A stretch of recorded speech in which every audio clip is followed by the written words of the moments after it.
Good evening, ladies and gentlemen. This is the last panel. Hopefully, they saved the best for last, I would like to think.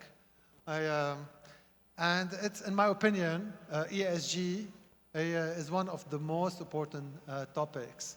And corporate sustainability is today not only the most responsible and most ethical topic, but also it's the most business-worthy topic to be discussed. We've seen the premiums and the enterprise values of companies that really benefited from ESG. Today, we will attempt to capture all what ESG can bring from this wonderful panel. Okay, the way we're going to do it today, each panelist will introduce themselves. We have 45 minutes, so we cannot spare not even a minute. So I beg you to keep it as concise as possible. Each answer, please keep it 3 to 4 minutes, not more. We have 2 bursts of questions for each one of you. First, I would like to start with Edouard. Can you please share with us how important is ESG integration and due diligence and during investment relationships? And if you could please introduce yourself at the beginning. So my name is Edward Melki. I'm the Senior Investment Manager at I'm Funding. Essentially, we're a VC firm. We are the VC spin-off of Group Elitech. And we invest in startups. And we have a few thematic funds that we've launched and we manage. And impact and ESG plays a big role in our investment thesis. I'm not going to do a long intro. I'm just going to delve in quickly. I think it's important to, at this point, to differentiate a little bit between impact investing and ESG investing. And I'm sure that we're going to delve deeper into impact investing, but as far as ESG is concerned, essentially it's a de-risking tool. And its primary objective is to identify, manage, and mitigate risks in order to enhance a company or a startup's operational or financial performance and make it more resilient, create value on the long term. But funny enough, you can be a fund that is fully ESG compliant, and at the same time, you don't have to do any impact investing whatsoever. You don't have to invest in a startup that creates impact in the world. And that is the difference between both. Essentially, they're 2 different things by design. Now, Yasser, to go back to your question in terms of the importance of ESG implementation or integration. ESG integration brings a lot of opportunities, okay? Nowadays, a lot of investors consider themselves responsible, ethical, or conscious investors. And I'm not talking here about the FIs or the EBRDs and the EIBs. I'm talking about more the mainstream investor profiles, the family offices, individuals, and corporates. And these guys nowadays are leaning more towards sustainable investments, maybe by choice or maybe not. And at the end of the day, a fund manager or a GP needs to cater for their requirements. They need to be aligned with their values and and their mandate. And this is important to unlock funds. So ESG integration is really essential for fundraising nowadays. You mentioned also due diligence. As a matter of fact, ESG integration is important throughout the investment cycle. It starts from the get-go when you're sourcing deals, and then you do due diligence, and at the end of the day, if you're lending money to an SME or you're investing in a startup, it's very important to know what kind of impact this company has on the environment, what's its carbon footprint. It's important to know what kind of employment policy it has. Does it employ women in leadership positions? Does it employ youth? Does it have a well-composed board? Is the founder or the business owner has the right ethical standards? Is there enough transparency or board oversight? And all these are extremely important to to be factored in. They need to be factored in during the investment decision process. And it doesn't just stop there. It goes even beyond during the post-investment phase, whereby you have to, obviously, you need to measure and monitor and track, and report on a regular basis relevant KPI, ESG KPIs. So really important tool in the toolbox for any fund manager. Thank you so much, Edward. Now I'm going to go to Aline. What is slowing down the mobilization of private capital into this asset class? Especially to those that are proposing innovative solution, whether it's in water, waste, and agriculture sectors. Sure. Thank you very much. I'm not a banker or investment analyst or a fund manager. My background is water management. But for the last 10 plus years, I've been working with Cewas on helping climate and water enterprises in the impact field to scale. And we also collaborate a lot with impact investors who try to reach these companies and identify the financing instruments that work for these businesses. And from that experience, I'm speaking a bit. So I think the question on private capital is interesting because on a global level, 70% of impact investment is from private capital sources. Now, in this region, unfortunately, we only have a fraction, a tiny percentage of the global impact investment assets, and even less from private capital sources. So the first question is, who are they? Where are they running around? Very hard to identify. Are they corporates? Are they venture philanthropists, philanthropic offices, family foundations, angel investors? If someone would ask me for water impact investors for sub-Saharan Africa, I could give you now a list of 30. If you ask me for MENA region, it's a handful. Very, very few. And oftentimes the ones you meet have more traditional views or expectations on high profits and low risks. And I think in this region, we're unfortunately in fragile contexts. And that's something a lot of impact investors internationally would be very excited about emerging markets, but fragile markets, a lot less exciting.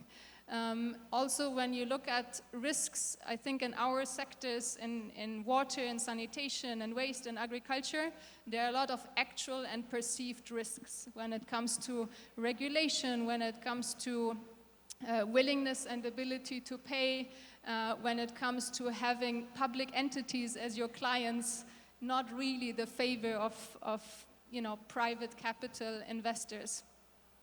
I think it's also showing how important it is to be able to understand a market and a sector to take investment decisions, especially if they're so complex and in a fragile market environment. And that understanding is hard to expect from investors that are agnostic or from outside and need a lot of support and expertise to provide to. I think the other dimension is then looking at what are actually really the market realities and business models that we have on ground. And not many of them are innovative in the disruptive tech kind of understanding. Most of them are having innovations, but they could be in the process, on the financing side, on the payment modalities, on their supply chain, and they make an effect in the local market. And they might be profitable, but might not have meet not the expectations of such private capital investors. So it's more the camel type of business that I think that we have in these sectors. And also the maturity for impact investment might start at 50K, 100K, 500K. Is a journey that takes time and support. Through programs like W4F, we have worked for years with companies that have already been revenue generating, but still needed a lot of steps to reach the level of governance, data management, financial projections, impact methodologies to actually be at the point that they could qualify for impact investment. Thank you so much, Aline. To the point that Edward raised, I mean, whether impact investments and innovation, especially in areas where that are very technical, you know, requires a lot of financing, you know, but there's a lack of this financing in our part of the world. So I would like to ask Malak, what are the challenges that are facing impact and purpose-led entrepreneurs that are addressing some of the world's most pressing issues, especially from lack of demand in the local market and difficulty accessing capital and markets in Europe? So we have companies that are very innovative, that have proven to present alternative solutions, yet they are neither able to grow or get attention from, as Aline said, from their local markets, nor are they able to access capital or markets in Europe. What do you think, what are these challenges, or how can we address them? Thank you, Yasser. Thank you, everyone, for being here and to attend this panel. First of all, I want to start by introducing myself. I am Malak Bouktir. I'm the founder and the CEO of EcoFeed. In EcoFeed, we do the upcycling and the valorization of agriculture and agro-industrial byproducts to produce animal feed with also a food carbon print, which is lower than our competitor. So I think as a founder working directly with sustainable agriculture and mainly the upcycling of new products, I can say that the most important challenge for us is the lack of awareness, because generally both businesses and also farmers and clients, consumers are going mainly driving by prices, not by values. But I think as a creator of change, we believe that the future of our earth and the future of businesses should be through sustainability and new businesses, especially those businesses who start to upcycle waste. You can and put the byproducts. microphone close to me. Yes. Okay. So there is another problem, I think, for those businesses who start upcycling and recycling some products, because there is a lack of milestone in the value of chain. Because generally, to do the valorization of waste, we have to pass from the collection, selection, treatment, and many processes before it became a raw material. So I think for the moment, in the case where we don't have already the value chain, the cost of the valorization of waste and byproducts, it's a little bit expensive. So that's why we don't have a very much competitive point comparing to traditional production. So I think there is another problem concerning capitals, because I think access to capitals, it's not easy for early stage startups who are active in sustainability, especially because there is a lack of market, there is a few markets, they are still small. And generally, ventures in green tech should be patient and should consider impact more than the value and the size of the market for those startups and those businesses. We can say also when targeting new markets like European markets or MENA region markets, there is we confront complexity of regulatory requirements, and this is maybe constitute a barrier for new startups, especially for those who are starting little by little to do the upcycling, the valorization of byproducts, and also to produce with a lower carbon footprint. Thank you, Malak. The G in the ESG, the governance of the environmental capital and social capital, in addition to the financial capital, is often overlooked. What are the challenges faced by board members and boards of directors to better understand the importance of the E and the S considerations as part of their fiduciary duties of today. Deniz. Thank you. So I have a investment finance and audit compliance experience for more than 25 years in Turkey and Luxembourg. And now I have a consulting company. My mission is really to expand the awareness, the consciousness on the impact, regeneration, and bring that to the investment world so that we create a change of holistic sustainability. That's my work. And I'm very happy to be here, and thank you for all your presence. Now, first, I will touch base on the fiduciary responsibilities of a board. There is the duty of care, duty of being interest, conflict of interest, being really taking the interest of the company first. And the second one is the obedience, which is the complying with the laws, regulations, and what is out there for the accounting or tax kind of environment. So what we see in the board of directors or board or managers in general, it is overlooking the human dynamics and the biases that board or directors have. In the care of avoidance, ESG is an example. So ESG now in Europe, big companies, big investment funds, they are doing a lot of work to be in compliance with the reporting requirements. And for the boards, that was a challenge.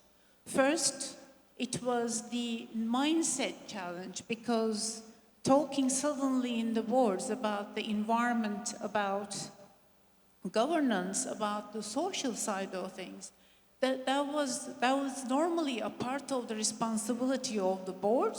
But now with ESG, it needs to be presented, it needs to be really declared, and be openness needs to come, authenticity, accountability, transparency to come. And that creates a lot of biases within the board, such as authority bias. You know, few directors wants to control the other people, so people cannot speak. The groupthink bias takes over making the good decisions, but more towards the majority. Or if I share, for example, my opinion, people judge me because they don't agree. But this kind of behavior, human behavior, governs sometimes the decision making of the board. To me, that's the most important challenge of a board, to manage this human psychology. And how we can do that? It's consciousness, is really, response to everything is about being a human. ESG came here to our world for a reason. It is a risk management, in my opinion. In the risk management, take an example of an investment fund, and this is where I'm coming from. So risk management is crucial at every level, at portfolio manager level, at the board level, at the risk committee level, at the audit committee. These are, risk is always discussed. And the completeness and really going through those risks is crucial, including climate risk. Climate risk is not yet included in the risk management in many companies. Climate risk creates a very uncertainty on the valuation of our portfolios going forward. Now we have a trouble to attract the investors to impact investing because they don't like the yields they receive. On the other hand, they need to think that climate risk actually may reduce the valuation of their current portfolio. So those things are big topics, and yeah, the board needs to really very aware and very, very knowledgeable about these topics, which are not easy to learn immediately. So we continuously develop the board's knowledge, awareness, and communication. Thank you. Thank you, Deniz. I'm going to go back to Edward now, but building on what Deniz just said, money managers today, you know, because money managers have the shorter distance or the shortest distance between them and the ultimate beneficiary, who is the investor. When we talk about banking, it's the depositor that lends the money to the bank, and then the bank lends the money or invests the money, etc. So the distance is different, which puts money managers in the front line of ESG integration, right? Because you have no interest whatsoever in investing in a company where basically ESG can blow up or the governance can blow up in your face. It will cost you much more than the investment you made. So what, in your opinion, is the role of money managers in that respect today? How can you make sure, one, that, as Deniz said, you mitigate the ESG risk, but also make sure you identify the opportunities, the impact investment opportunities? So it sounds like quite a difficult task. Yeah, it's, look, I think it's a matter of bridging the gap between purpose and performance. You know, at the end of the day, money managers are essentially the great gatekeepers of private capital. They have leverage, and they play a big role in channeling or allocating private capital towards essentially companies. And as I mentioned earlier, a lot of these investors now are, you know, they tend to classify themselves as ethical or, you know, conscious investors. And you know, having said that, there is a vested interest for VCs or for GPs to expedite the integration of ESGs in order to, you know, align themselves with the mandates and the values of their clients and their LPs. So that is, in my opinion, a really big role to play from the money manager's side. They can also play a pivotal role in different ways, in addition, like, for example, navigating the challenges that stem out of the ESG integration. And in my opinion, one of the biggest challenges is perception. You know, so a lot of times a founder or a business owner or an entrepreneur might perceive ESG integration as a burden. You know, they might see it as a hurdle to their core growth. Okay, and this is where also where a money manager or fund manager can step in and educate these entrepreneurs in the form of capacity building, maybe, or in the form of I don't know, developing ESG playbooks for these companies. So, you know, at the end of the day, fund managers need to use the best practices, and they're in a position to shape, you know, new market standards. So this is what this is my 2 cents on the matter. Thank you, Edward. Aline, this asset class we're talking about, basically, unless we make sure that it gets the attention it deserves, it will starve. And it won't. And the innovations that we present, again, in water and other sectors, we won't have to change the chance to be shared or to develop to become real solutions. What, in your opinion, can be done? What could be done in order to, for this asset class, if I may call it asset class, to get the importance it deserves? So I think in one of the previous sessions, Cedar Oxygen and EBRD talked quite nicely about examples related to de-risking, be it on technical assistance or catalytic finance or first loss or guarantees. I think I won't speak that much to it because they already went into that part, but of course that's critical for impact investors that are, you know, still to some extent risk adverse and need that support. Now, working with impact investors ourselves, one thing that we realized is really helping many that are looking for specific sectors and enterprises is pipeline building.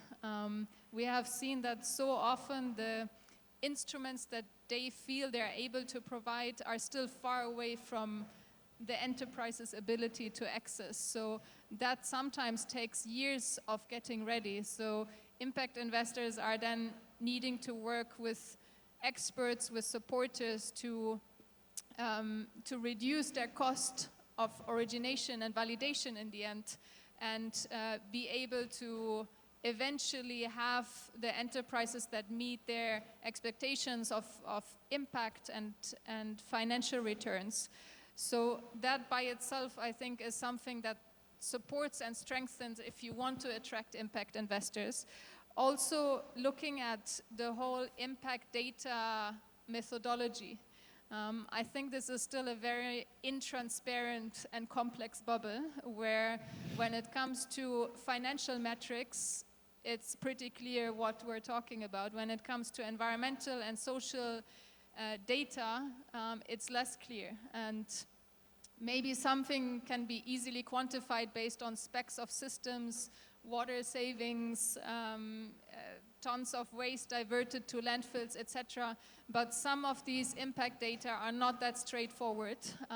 Whether you define the boundaries of the entire value chain, if you measure carbon emissions or a smaller boundary, it gets quite complex, and there isn't a standardized process. And even in our own experience, in certain support periods and with enterprises, we're still sometimes figuring out different methodologies. And that's something we need to be even more transparent about. I think another aspect is also looking at how we can aggregate funds and reduce efforts and resources here, be it on a fund level or facility level, or even co-investment on an enterprise level. We have seen a lot of impact investors that said, I can't do these small ticket sizes, which are the biggest gap, but if someone can help us facilitate it, we would love to do them, because we know eventually there will be bigger ones, but right now that's too much work for us. So who could pool these different money sources, or who could pool angel investors that can't do the work of due diligence themselves? So I think helping on matching and getting ready and facilitating and pooling is critical. And the last part is what you spoke to also, advocacy. Yeah? On one hand, I think there is social empathy and interest to support, but does it have to be through charities? No, it could also be impact investment. Understanding how that works and how an individual or a family or a corporate could make a difference. I think there's a little understanding here that we still need to work on. Thank you so much. What we know for sure is that companies that demonstrate that they have embedded these sustainable practices or the sustainability practices in their businesses are attractive for investors, whether it's impact investors, or any other investors. And we always brag and complain about foreign direct investment and that our countries, at least in the Middle East, are not attractive to foreign direct investment. So I would like to take the opinion of Malak. How can we promote these innovative or sustainability asset class companies space and make sure and for them to lead the way in making countries like Lebanon, like Tunis, like Morocco, like Egypt, attractive to foreign direct investment? What can we do? Thank you for the question. I think that we should start by strengthening the local and regional success stories, because when we promote them and we make them visible globally, we can showcase in studies, showcase that in real there is many startups, many business who can solve real sustainable problem. And I think this is crucial for the moment. I think also we can make a global or regional platform of investment and do many collaborations across abroad. So in this case, we can strengthen the ecosystem. And also, I think step by step we have to align our ventures with the regulation and the certification worldwidely, and this would be attractive for investors, and will maybe make us as region a strong player in the green innovation. I think also that we should have a deep breath, a long-term breath, because every change should start by small action, like the butterfly law. So I think as a startup, it should be little actions, but will be our impact will be global. So just we have to promote our businesses, our sustainable solution, and showcase to the world that we can do it, that we can do businesses in a sustainable way. Yes, we can, and I can vouch at least for Lebanese companies. You know, when we onboarded in 2022, during the worst 3 years of the crisis, a portfolio of 100 companies on their ESG journeys. When they started, the total enterprise value of the 100 companies was $27.2 billion, and now they are worth $34 billion as an enterprise value.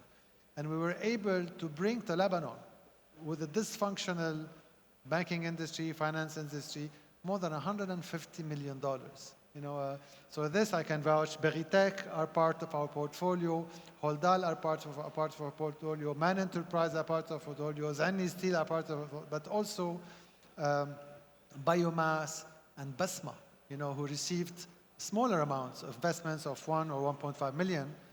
But we also saw investments of $30 million in that, but during the worst crisis of the year. So imagine if we had stability, how much more we could have received in Lebanon.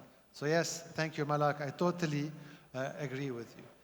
Deniz, the tone at the top remains the biggest challenge. For us, at least, who are advocating, as Malak said, for ESG. How can we make the case for these boards of directors who are still stubborn about the benefits of ESG? What can be done? You know, how can we handle these boards of directors?